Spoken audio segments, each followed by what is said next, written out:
Hello? Deb? Deb, she's here somewhere. Well, just the same, I am Randy Simmons for Eye on Arts, and this is my co-host, Keyth Kahrs. Deb's here somewhere. Let's go find her. What do you say we do that? Deb? Yoo-hoo! Deb, where are Deb?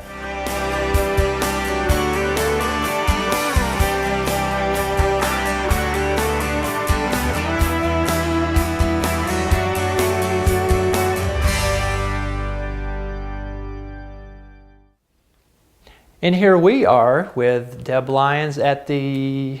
E Colori Divini Gallery. Wow, what a name.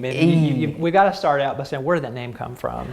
Well, we were going to name the gallery 618 Show Dog at 326 North 7th Street, but we decided that was too hard, so we chose a foreign language to make it easier. Well, the show dog name wouldn't go with the pig that you have in the window. No, no, see? Okay. So, E Colori Divini means divine colors in Italian, even though some people say it means get a colonoscopy in Italian. Ouch. Yeah, so no, divine colors. So you've chosen that name, and how long have you been here? We've been here just 1 year, December 1st. That's when we opened. December 1st, 2005. We came a few months before that, but we were traveling back and forth from Chicago about a year and a half. I see. So you're originally from Chicago? From Evanston, which is just north of Chicago. Okay, so you guys signed up for the Lowertown program, and about how long did it take for you to finally get settled in? About 18 months. We first came down, fell in love with the house, which at that point was on the city's demolition list and had been turned into a 4-flat from a single-family home.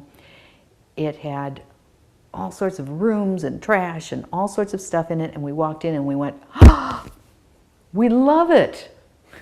Sold. So we talked to Mark Baroni and the bank and the city, and they said, okay, go for it. So now here a year later. A year and a half later, and here we are. We're open, we've got gallery space, studio space, kind of community meeting room space, and we live upstairs. So if you wouldn't mind, Deb, please tell us, when people come to visit your gallery, are you working at the time? Can they see an artist at work? Well, very often I'll have something going, either watercolor, acrylic, mixed media. Some of the projects that I do, I really need a big chunk of time by myself, so I try to do that when we're not open. But yeah, I try to have something going on, something that we can talk about process, about what they like, and they start talking about their inspirations, their creative feelings and interests, and so it's nice to either show something or get them talking about something, and it's fun. So it's great to talk about your art, and however, it sounds like it's difficult to start and stop when traffic's coming through the front door. Yeah, great. It is, yeah. So tell us about your prehistory. My prehistory. That's the history before the history. Ah, you mean back in the dinosaur era, back pre-Paducah. Well, you're dating yourself by saying that. Well, that was before I met my husband. Well, that was a while ago. You're in the doghouse, buddy.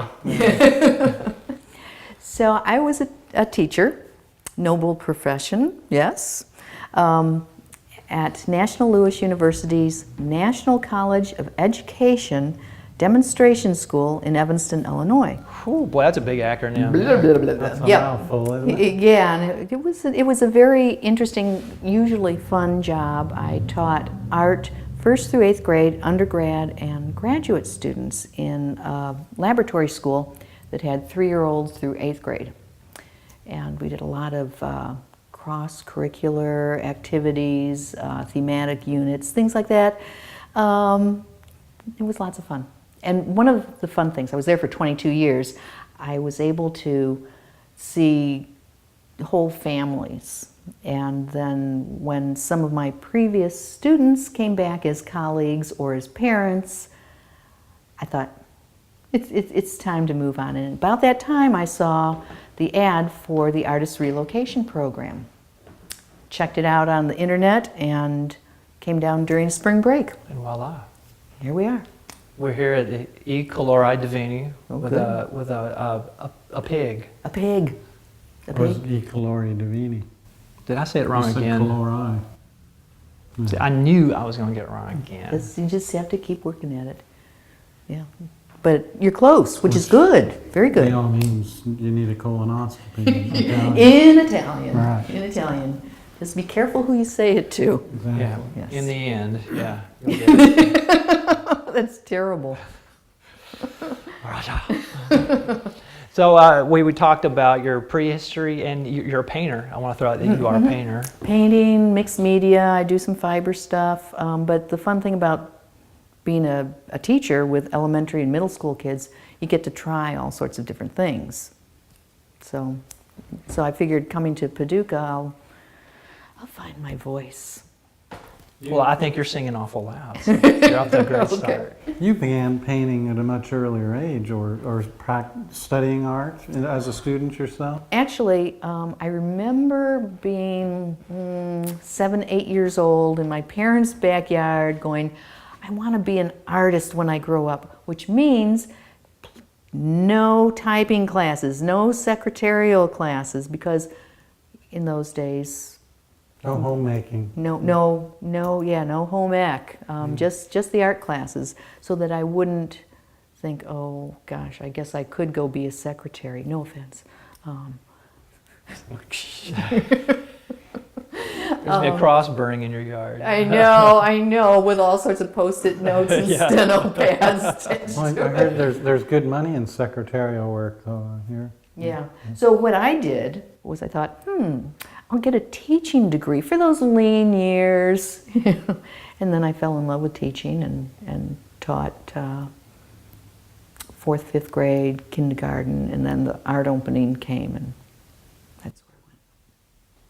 So you spent about a year now operating the gallery. So what are some of the trials and tribulations of being a gallery owner? So because you're new at this. Yes, I'm new. This is total career change.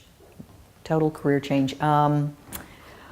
Well, to be bluntly honest, there are times when I'm just cooking on a painting or something like that, and I'm just in the flow, as Mihai Csikszentmihalyi at University of Chicago. Hey, how's that? Says get in the flow like athletes do and stuff. And so I hear those bells on the front door, and I think, darn, I have to stop and go talk to someone.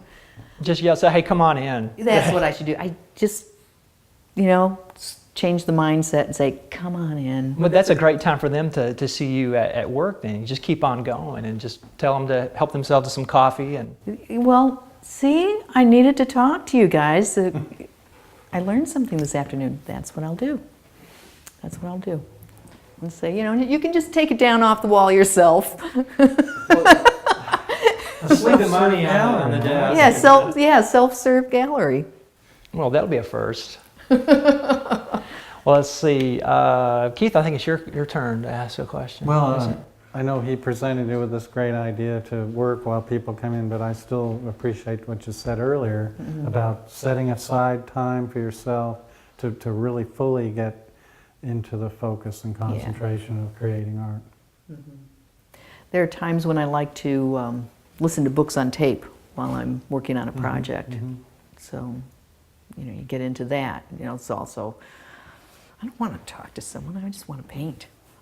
I mean, I understood that as a teacher, there'd be some kids who would come in and they'd have such a hard time, just kind of getting into it, and then time to clean up and go, and they, have these horrible, disappointed looks on their faces. So, Well, that's the issue. Keyth, you get all the good questions. well, why don't man. can we take a look at your work? Sure. And you can talk to us about what's your favorite medium and what you like to work in. Sounds great. Deb, I'm real interested in these two pieces, and I'm wondering how did you approach this particular painting? I mean, obviously it's in 6 pieces, each of those.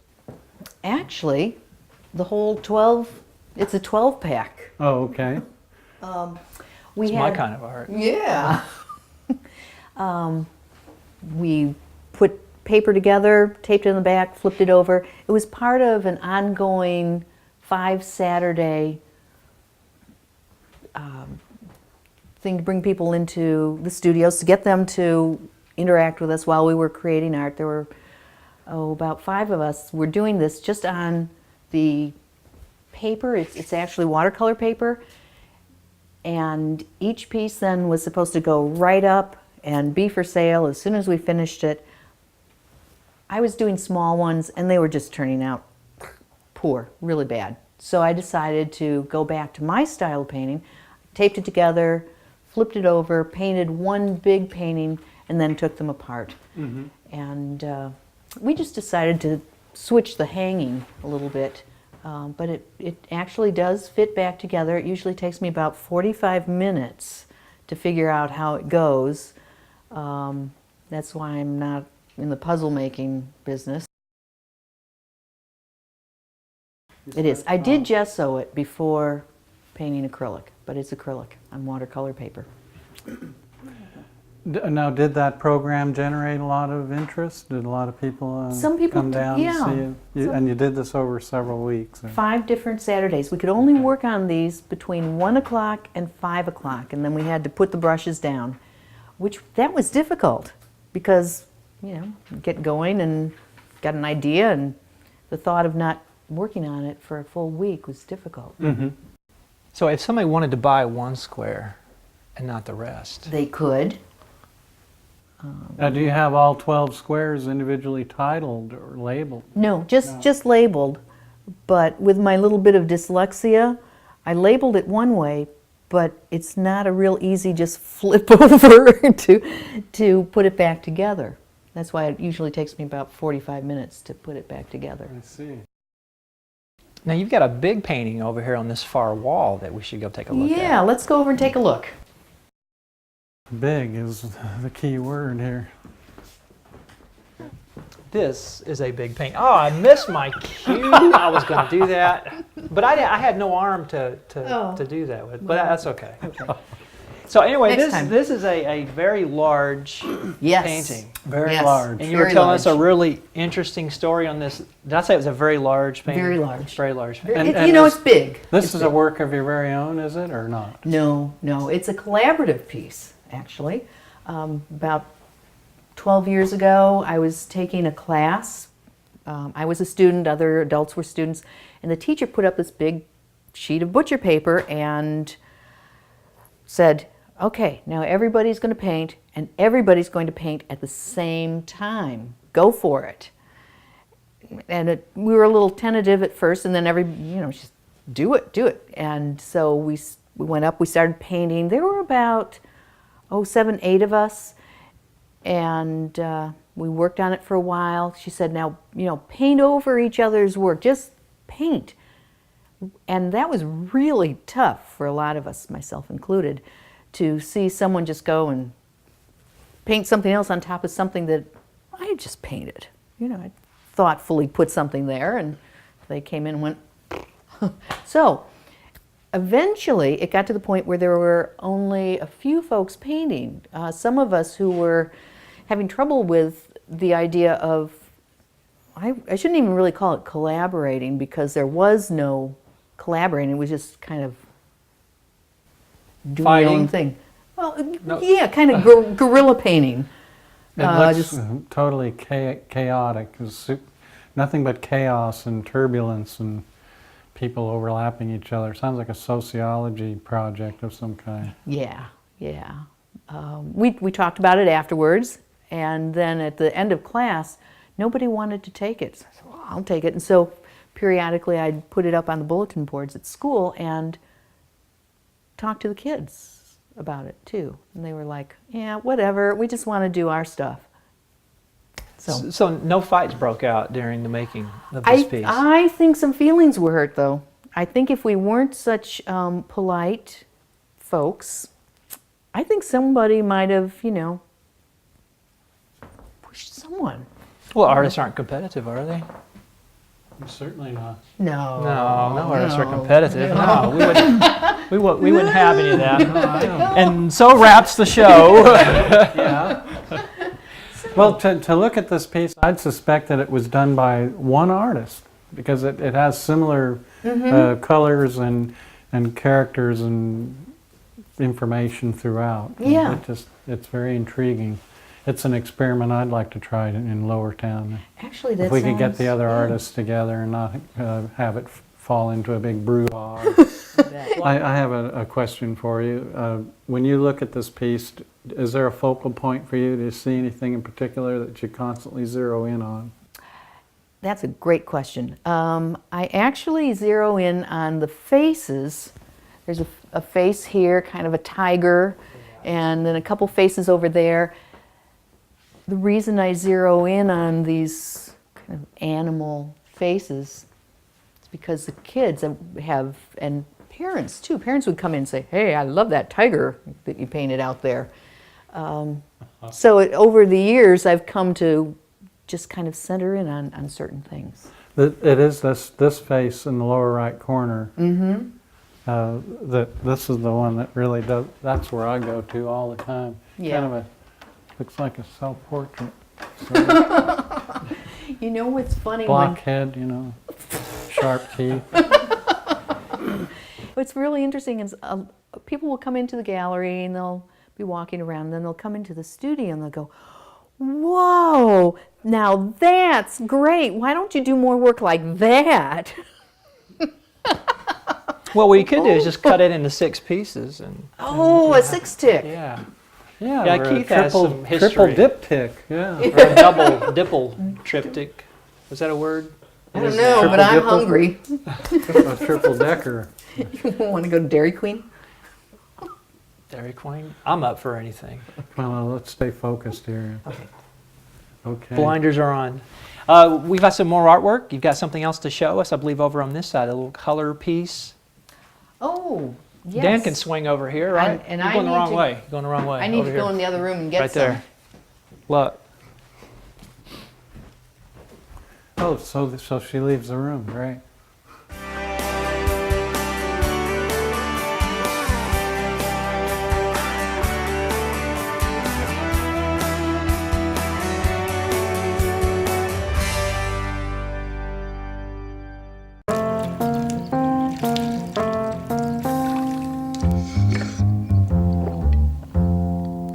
Here, kitty, kitty.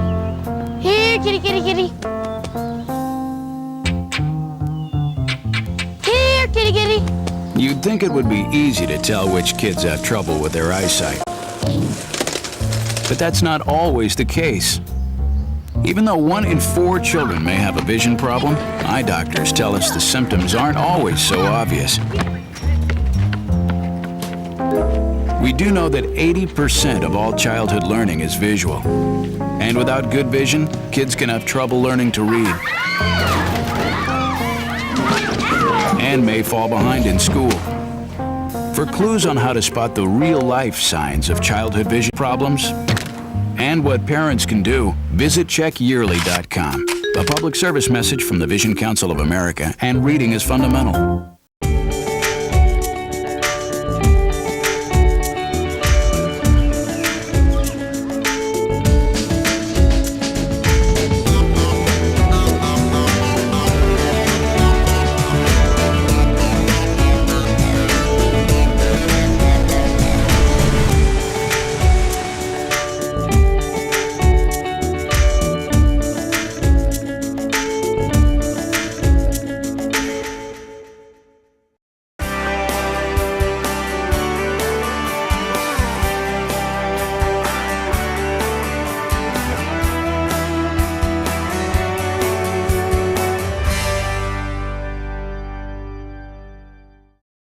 Golly, you know, you got all day, but this is a half-hour program here, and Oh, here we go. Here we go. hey, It's art. floor art. Huh? It's art you can walk on. It's art you can walk on.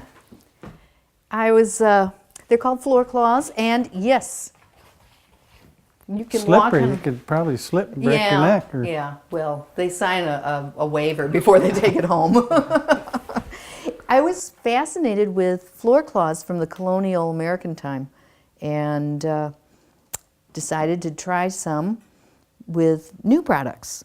So this is canvas. We paint it with house paint, and then we paint it with gesso, which is a combination of white pigment and glue. It's what's used to turn fabric into canvas for painting. And then I paint with acrylics. We put 7 layers. Oh, and this is actually pieces of map and marbleized paper and some Japanese paper that's cut and collaged on. I hope your husband wasn't using that map because he's going to get lost. Oh. really, just south of Chicago. See stars Yeah, missing out of the see Rand stars, McNally. Hey, Oh. there's Kitty Hawk. I'm in Kalamazoo. Zoo, exactly.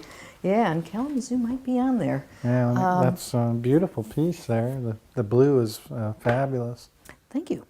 And then we put the 7 layers of the clear acrylic on, and then we buff it with bowling alley paste wax. I love that part. Then we also paint liquid rubber on the back so it won't slide around. And we also we've done some that are just tablecloths, some that are furniture covers. I've got a great big tablecloth I could unroll and show you guys. It's big. Big, big. Big like big, large. Big, large. But where is it? I cleaned up. I don't know where I put it. Oh, it's over there in the corner. Hey, hang on. You stay right there. Don't move.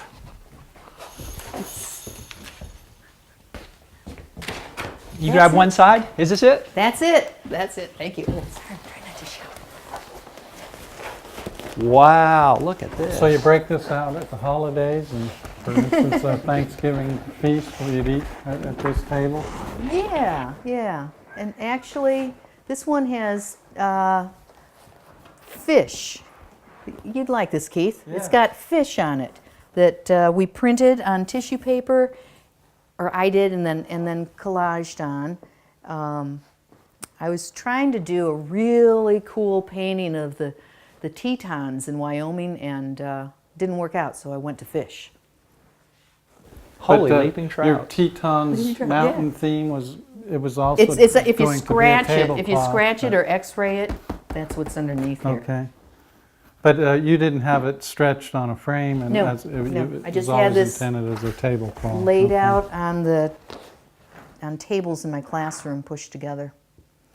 So you said this will take a fair amount of beating with feet, right? Well, you said this is a tablecloth, This is a but, table, but, but- but the other floor pieces, they'll take a fair amount of... And the interesting thing, floor cloths were actually sold in the Montgomery Ward's catalog until the 1920s, because linoleum had been invented in like 1880, and people were still buying these to put in front of their stoves so that the grease and the cinders and things wouldn't hurt their new linoleum. Well, it's really interesting that this is artwork, but it's also artwork that has a purpose to it as well. It's certainly functional. Utilitarian. That's today's word. Let's see. We got some other artwork to look at. No? Yes. Oh, that's yes. it. Okay, well, show's over. Thanks for stopping in and seeing us, and we'll see you next time on Pie on Arts. Are you cutting them off? Is this it? We're over? I do have other things. that No, can- I was just teasing. But and you obviously show other artwork besides your own in the gallery, and this is just one example of a lot of artists that come through here. Right. Who is this guy? This is Stephen Fessler. He's a painter who lives in Carbondale, Illinois, and his recent body of work is very realistic buildings with shadows. He's very intrigued with the shadows.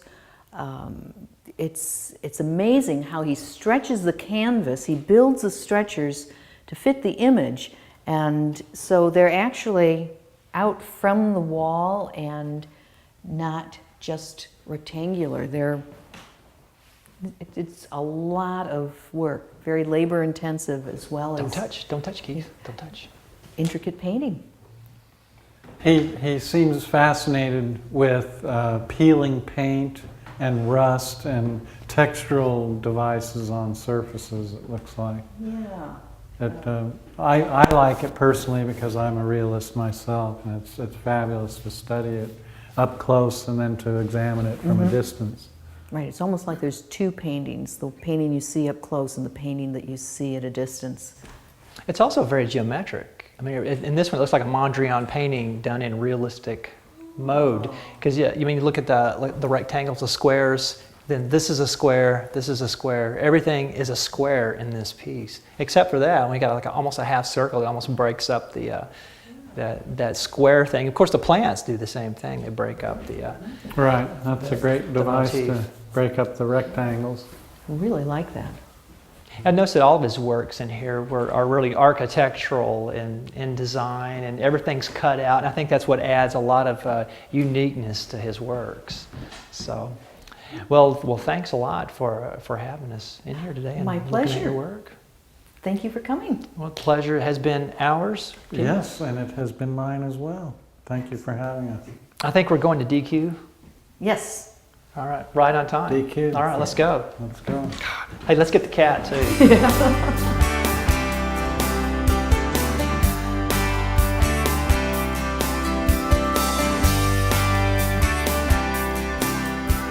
Touch for the very first time.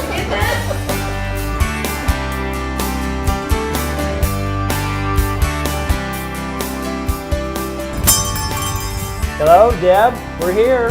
This is Randy Simmons for Eye on Art.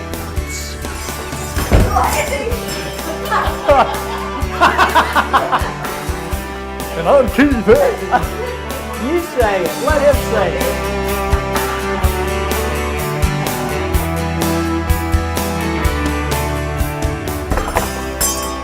Hello, Deb. I'm Randy Simmons for Eye on Arts, and this is my co-host, Keyth Kahrs. She's here somewhere. Oh, there goes the cat.